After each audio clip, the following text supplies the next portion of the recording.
جس کے دل میں رائی کے دانے کے برابر بھی ایمان ہے اس کو بھی نکال لاؤ.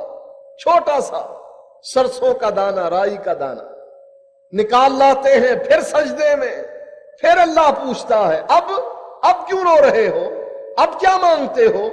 کہا اللہ اب بھی امتی جل رہے ہیں. کہا جاؤ جہنم سے رائی کے چھوٹے سے جوٹے دانے کے برابر بھی جس کے دل میں ایمان ہے اس کو بھی نکال لا. پھر نکال لائے. پھر سجدے میں اب کیوں سجدہ کر رہے ہو، اب کیا مانگتے ہو؟ کہا اللہ اب بھی جل رہے ہیں. اللہ پوچھتا ہے اچھا خود بتلاؤ تم کیا چاہتے ہو. اب اللہ کا نبی اللہ سے مطالبہ کرتا ہے، عرض کرتا ہے یا اللہ میرا دل چاہتا ہے کہ جس کے دل میں صرف تیری توحید ہے، کوئی عمل نہیں، صرف تیری توحید ہے. یا اللہ میں چاہتا ہوں کہ تو میری امت سے ان کو بھی نکال دے، جہنم سے نکال کر جنت میں داخل کر. اللہ جواب میں کہتا ہے اے محمد یہ تیرا کام نہیں، یہ میرا کام ہے. وہ میری توحید کو مانتے رہے، ٹھیک ہے، کوئی عمل نہیں کیا، اللہ ایک مٹھی جہنم سے ان افراد کی نکالیں گے جن کے دل میں صرف عقیدہ توحید ہوگا. مسلم کی روایت. اب اللہ کی مٹھی میں پتا ہے قیامت کے دن زمین اور آسمان کہاں ہوں گے؟ اللہ کی مٹھی کے اندر. زمین 7 زمینیں 7 آسمان اور ان کے اندر پہاڑ، سمندر، دریا، نباتات، جمادات سب اللہ کی مٹھی میں. اتنی بڑی مٹھی جب وہ جہنم سے نکالے گا اس میں کتنے آدمی آئیں گے اللہ ہی اس کی تعداد جانتا ہے. اس کا معنی یہ ہوا قیامت کے دن سفارش کرنے والا کون؟ محمد الرسول اللہ. اس کو چھوڑ کر سودا گھاٹے کا ہے یا منافع کا؟ اس کو چھوڑنا سودا گھاٹے کا ہے یا منافع کا؟ اس کو چھوڑنا جس کا تذکرہ نہ قرآن میں نہ نبی کے فرمان میں، جو نہ صحابی ہے نہ تابعی ہے، اس کو چھوڑنا اور اس کو پکڑنا جس کا تذکرہ قرآن میں یا ایھا المدثر. کون ہے یہ؟ محمد الرسول اللہ. یا ایھا المزمل. کون ہے یہ؟ محمد الرسول اللہ. سبحان الذی اسری بعبدہ لیلا من المسجد الحرام الی المسجد الاقصی. کون ہے جس کو رب مسجد حرام سے مسجد اقصی لے کر گیا تھا؟ کون ہے یہ؟ محمد الرسول اللہ. قرآن خود کہتا ہے وما محمد الا رسول. آپ نے فرمایا میرے 5 نام اور اللہ نے 2 نام قرآن میں ذکر کیے. ایک اس آیت میں وما محمد الا رسول، محمد الرسول اللہ والذین آمنوا معہ، اور ایک اس آیت میں یاتی من بعد اسمہ احمد، اللہ کے نبی کا دوسرا نام احمد اللہ نے قرآن میں ذکر کر دیا، جس کا تذکرہ قرآن سے بھرا پڑا ہے. یا ایھا النبی سے پکارا جاتا ہے، یا ایھا الرسول کہہ کر پکارا جاتا ہے. اس کو چھوڑنا اور اس کو پکڑنا جس کے تذکرے سے قرآن خالی، نبی کا فرمان خالی. وہ نبی نہیں، نبی تو کجا صحابی نہیں، صحابی تو کجا تابعی نہیں. اس کو اتنا مضبوط پکڑا ہوا ہے کہ چونکہ ہم وہ ہیں لہذا ہم رفع الیدین نہیں کریں گے، ہم آمین نہیں کہیں گے. کیوں؟ یہ اللہ کے نبی کی سنت ہے، ہم نے تو سنت پر نہیں چلنا. اللہ کے نبی نے کیا فرمایا؟ جب امام اذا امن الامام فامنوا، جب امام آمین کہے تو آمین کہو. جس کی آمین کیونکہ یہاں تم آمین کہتے ہو، تمہارا امام آمین کہتا ہے، آسمان پر رب کے فرشتے بھی آمین کہتے ہیں۔ جس کی آمین فرشتوں کی آمین سے مل گئی، اللہ اس کے پچھلے سارے گناہ معاف فرما دیتا ہے۔ یہ نبی کی سنت ہے نا، اس پر عمل نہیں کرنا اس لیے کہ ہمارے اس بزرگ نے اس پر عمل نہیں کیا، رفع الیدین نہیں کرنی۔ کتنا ثواب ہے؟ عقبہ بن عامر الجہنی صحابی بیان کرتے ہیں، جو ایک مرتبہ رفع الیدین کرتا ہے اللہ تعالیٰ اس کو 10 نیکیاں عطا فرماتے ہیں۔ اس کی آواز کم کر دو۔ صحابی کہتا ہے لِكُلِّ إِصْبَعٍ حَسَنَةٌ، ہر انگلی کے بدلے میں اللہ ایک نیکی لکھ دیتا ہے۔ 10 انگلیاں اٹھی، 10 نیکیاں مل گئی۔ ہم نے سنت پر عمل نہیں کرنا، کیوں؟ اس لیے کہ ہمارے اس بزرگ نے جس کی ہم تقلید کرتے ہیں اس سنت پر عمل نہیں کیا۔ یہ انصاف کی بات ہے نا، اس سے جنت ملے گی۔ جنت حاصل کرنا بڑا آسان، جو کرنا چاہے، اور بڑا ہی مشکل جو نہ کرنا چاہے۔ آسان کیسے؟ جیسے اللہ کے نبی کہتے رہے کرتے رہو، جس چیز سے اللہ کے نبی منع کرتے رہے منع ہوتے رہو۔ ما آتاکم الرسول فخذوا وما نہاکم عنہ فانتہوا، جو تمہیں تمہارا نبی دے وہ لے لو، جس سے منع کرے منع ہو جاؤ۔ اللہ کے نبی نے تیجا دیا تھا، 10واں 40واں عرس برسی، قبروں پر سبز غلاف جھنڈے مزار اللہ کے نبی دے کر گئے تھے نا۔ یہ چھوٹی 11ویں پھر جوان ہو گئی، اب بڑی 11ویں اللہ کے نبی دے کر گئے تھے نا۔ امام جعفر صادق کے نام کے کنڈے اللہ کے نبی نے دیے تھے نا۔ شبرات کا حلوہ اللہ کے نبی بتلا کر گئے تھے نا۔ عید میلاد اللہ کے نبی نے منائی تھی نا۔ قرآن کی آیت پر عمل دیکھیے کیسے کیا جاتا ہے۔ اللہ فرماتا ہے جو نبی تمہیں دے وہ لے لو۔ اللہ کے نبی نے رفع الیدین دی، ہم نے انکار کر دیا۔ آمین دی، ہم نے انکار کر دیا۔ سینے پر ہاتھ بندھوائے، ہم نے چھوڑ دیے۔ جو نبی دے رہا ہے ہم کہتے نہیں، یہ بھی نہیں، یہ بھی نہیں، یہ بھی نہیں۔ نہ محمدی نماز، نہ محمدی روزہ، نہ محمدی حج، نہ محمدی زکوٰۃ، نہ نکاح محمدی، نہ طلاق محمدی۔ ہم نے نہیں لینی، لے جاؤ۔ یہ خراب ہیں، یہ بسی ہیں، سڑ گئی ہیں، پرانی ہیں، بوسیدہ ہیں، 1400 سال پرانی ہیں۔ ہم نئے ہیں، نیا ماڈل گاڑی کا، نیا آنے والا موبائل ہمارے ہاتھ میں ہوگا۔ اس لیے دین بھی ہمارا نیا، ہر روز نیا بن رہا۔ کبھی اس دربار پر، کبھی اس دربار پر، کبھی یہ پیر بناتا ہے، کبھی وہ پیر بناتا ہے۔ نبی پرانا ہو گیا، اس کو چھوڑیے، اب نیا کوئی نبی بناؤ، نیا طریقہ اختیار کرو۔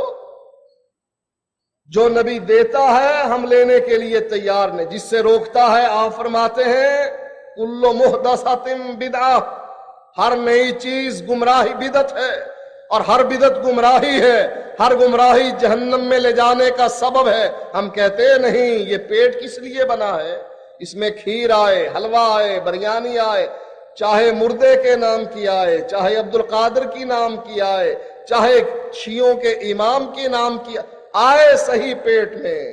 یہ حلوہ جو شبرات کا ہے یہ بھی پیٹ میں آئے، پھر جانا ہے نا۔ آدمی ایک فوت ہو گیا، بیوی پڑھی لکھی تھی، مولوی صاحب صبح کو ان کے گھر پہنچ گئے۔ بی بی جی رات کو آپ کے شوہر میرے پاس آئے تھے۔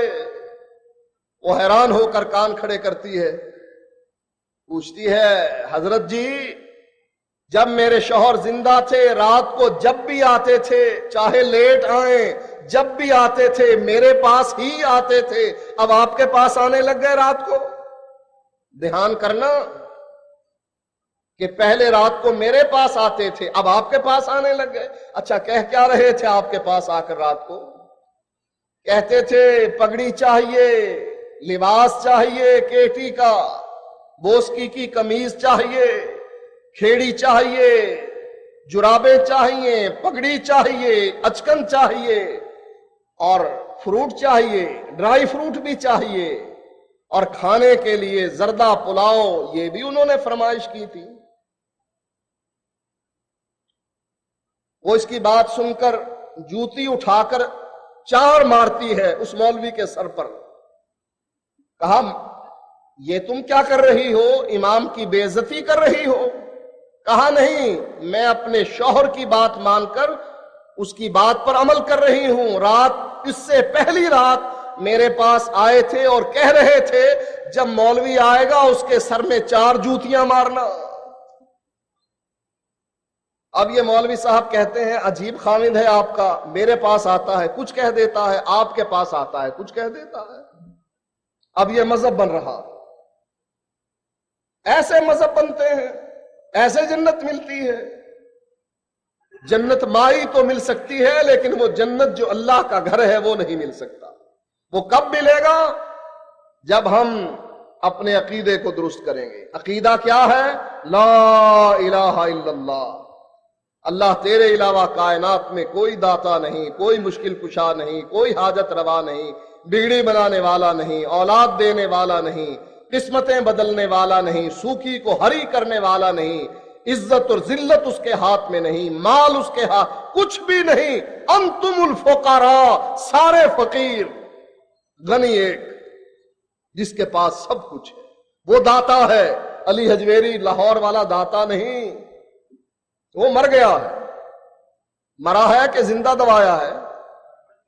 اگر کہتے ہو زندہ ہے اس کا مطلب ہے تم گستاخ ہو، زندہ کو دبا دیتے ہو۔ اور اگر کہو کہ مر گیا ہے تو مرے ہوئے سے بھی کوئی چیز ملتی ہے؟ مرا پڑا ہے، ابھی اوپر ہی ہے، نیچے نہیں گیا زمین میں، چارپائی پر لیٹا ہے، اس سے ابھی مانگ لو۔ کیا کبھی کسی پیر کی بیوی نے اپنے مرے ہوئے شوہر سے، بزرگ سے کہا ہے جا رہے ہو، جاتے جاتے کچھ تو دے جاؤ؟ لوگ تمہاری قبر سے مانگیں گے، میں تو تم سے مانگ رہی ہوں، تم تو اوپر ہو، دے جاؤ جاتے جاتے کچھ تو۔ نہ وہ بیٹا دیتا ہے، نہ بیٹی دیتا ہے، نہ مال دیتا ہے، 1 روپیہ بھی نکال کر جیب سے نہیں دیتا۔ وہ دے تو کیا، انگلی بھی نہیں ہلاتا، انگلی کیا ہلائے، ہونٹ بھی نہیں ہلتے، ہونٹ کیا ہلائے، آنکھیں بھی، پلکیں بھی نہیں اٹھتی، وہ بھی نہیں پھڑپھڑاتی، ساکت جامد۔ تم ہم سے جو لڑتے ہو اور کہتے ہو یہ دیتے ہیں، داتا ہے، اسے کہو چل تجھے ہم داتا مان لیں گے، تو لیٹا ہوا ہے نا، ہاتھ تیرے سیدھے کر دیے، پاؤں تیرے سیدھے کر دیے، ٹانگیں سیدھی کر دی، چل تو 1 انگلی اٹھا کر دکھا، اگر تو انگلی اٹھا لی تو نے تو ہم تجھے داتا مان لیں گے، چل تجربہ کر کے دیکھو نا۔ لیبارٹیاں آج کل موجود ہیں، اس میں ٹیسٹ ہوتے ہیں، خون دو، آپ کی ٹیسٹ رپورٹ آ جاتی ہے، اس کے اندر کیا کیا جراثیم گھسے ہوئے ہیں، آپ کا بی پی لو ہے، اپ ہے، سب ریزلٹ آپ کے سامنے۔ لیبارٹیاں ہیں نا، چیک ہوتے ہیں، تم بھی اس لیبارٹری میں اس کو چیک کر لو۔ پیر کو کہو تجھے داتا مانتے ہیں، انگلی اٹھا کے دکھا دے، 5 نہیں، صرف 1 انگلی، چلے یہ درمیان والی نہیں، شہادت والی نہیں، یہ چیچی انگلی اٹھا دے، چھوٹی سی، یہی اٹھا دے، ان کو دکھا دے میرے پاس تو یہ ہے، وہ یہ بھی نہیں دکھا سکتا۔ کیوں ہم سے جھگڑتے ہو، ہمیں کہتے ہو گستاخ، اور خود اس کو اندر ڈال رکھا ہے اور کہتا ہے یہ زندہ ہیں، سنتے ہیں، جانتے ہیں، دیکھتے ہیں، مرید کو بھی مریدنی کو بھی دیکھتے ہیں، چڑے کو اور چڑی کو بھی دیکھتے ہیں۔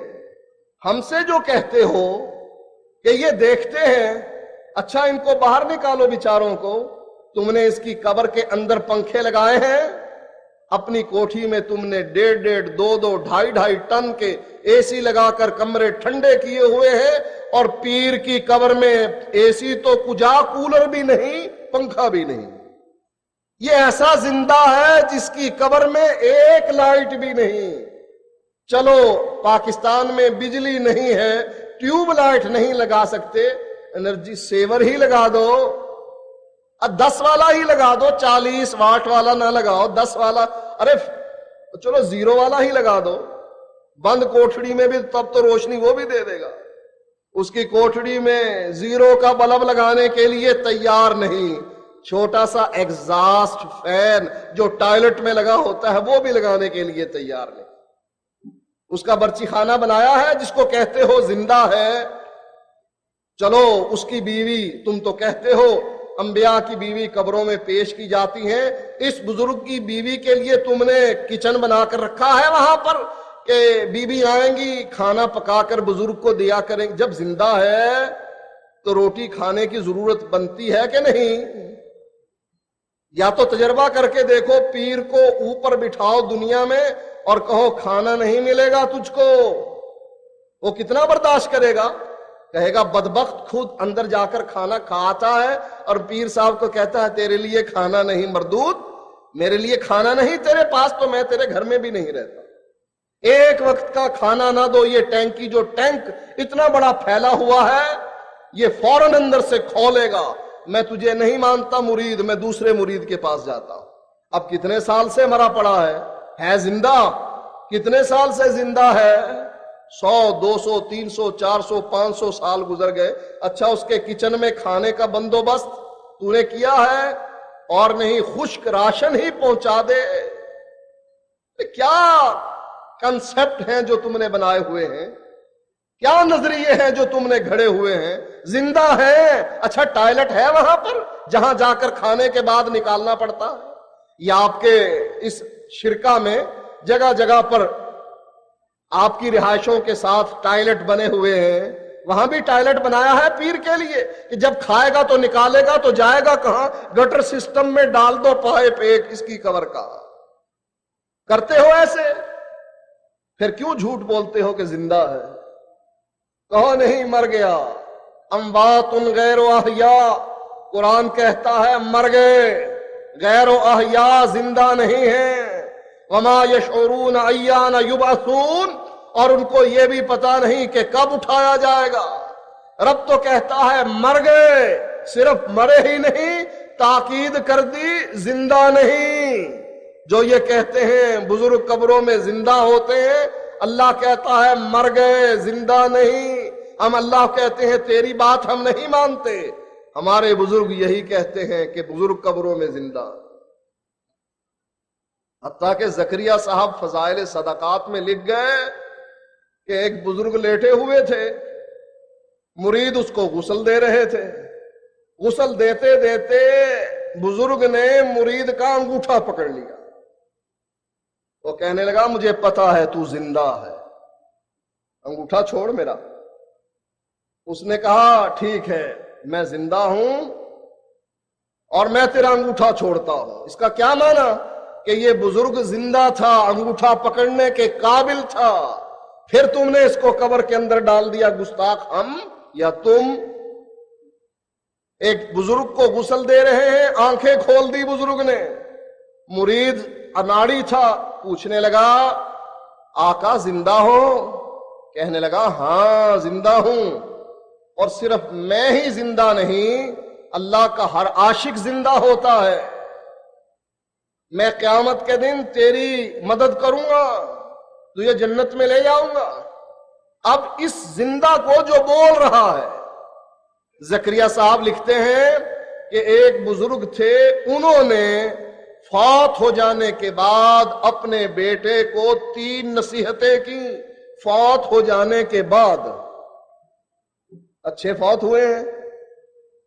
اللہ کے نبی کے بارے میں تو حضرت عائشہ کہتی ہیں کہ اللہ کے نبی کے ہونٹ ہل رہے تھے، اللہ کے نبی زندہ تھے اور آپ کی زبان سے یہ کلمات نکل رہے تھے، الصلاۃ الصلاۃ الصلاۃ، نماز نماز نماز، غلام غلام غلام۔ اور جب نبی کے ہونٹ ہلنے بند ہوئے، اٹھا ہوا ہاتھ نیچے گرا، حضرت عائشہ نے اعلان کر دیا میں جان گئی کہ اللہ کے نبی فوت ہو گئے۔ فوت ہونے سے پہلے ہونٹ ہلا رہے ہیں، آوازیں آ رہی ہیں، کان قریب کیا ہوا ہے حضرت عائشہ نے، اور اللہ کے نبی کہہ رہے ہیں الصلاۃ وما ملکت ایمانکم، تمہارے غلام، تمہاری نماز، اس کا دھیان کرنا۔ اور یہ بزرگ فوت ہو جانے کے بعد 3 نصیحتیں کرتے ہیں اپنے بیٹے کو۔ یہ ہے دین، حلیہ ہی بگاڑ کر رکھ دیا توحید کا، رسالت کا، کوئی چیز باقی رہنے نہیں دی۔ یعنی ہم نے یہ تہیہ کر لیا کہ نبی کے دین کو بگاڑو بگاڑو بگاڑو، اتنا بگاڑو کہ اس کی اصل شکل ہی باقی نہ رہے۔ لیکن شکر ہے اللہ تعالیٰ نے ایسی جماعت باقی رکھی ہے جو سنوارتے رہتے ہیں۔ یہ بگاڑتے ہیں، ہم سنوارتے ہیں، یہ توحید بگاڑتے ہیں، ہم سنوارتے ہیں، یہ سنت بگاڑتے ہیں، ہم سنوارتے ہیں، اور قیامت تک اللہ کے نبی فرماتے ہیں لا تزال طائفۃ من امتی، ایک گروہ ہمیشہ رہے گا، اصلاح کرتا رہے گا، دعوت توحید دیتا رہے گا، نبی کی اتباع کے بارے میں دروس کرتا رہے گا۔ اور الحمدللہ ہم ہی وہ جماعت ہیں کہ جو توحید کی لوگوں کو دعوت دیتے ہیں، نبی کی سنت کی دعوت دیتے ہیں، جنت میں جانے کا طریقہ بیان کرتے ہیں۔ اللہ سے دعا ہے کہ اللہ تعالی ہمیں توفیق عطا فرمائے۔ وآخر دعوانا ان الحمدللہ رب العالمین۔ السلام علیکم ورحمۃ اللہ وبرکاتہ۔ اللہ شیخ صاحب کو جزائے خیر دے، اور جملہ سامعین کو بھی اس کا بہتر اجر اور ثواب عطا فرمائے، سب کے حاضری قبول اور منظور فرمائے۔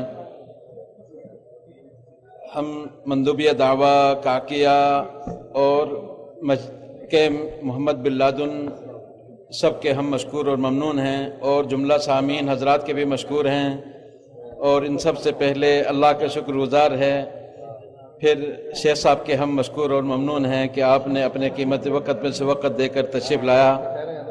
اللہ سب کی یہ حاضری قبول فرمائے، منظور فرمائے۔ والسلام علیکم ورحمۃ اللہ۔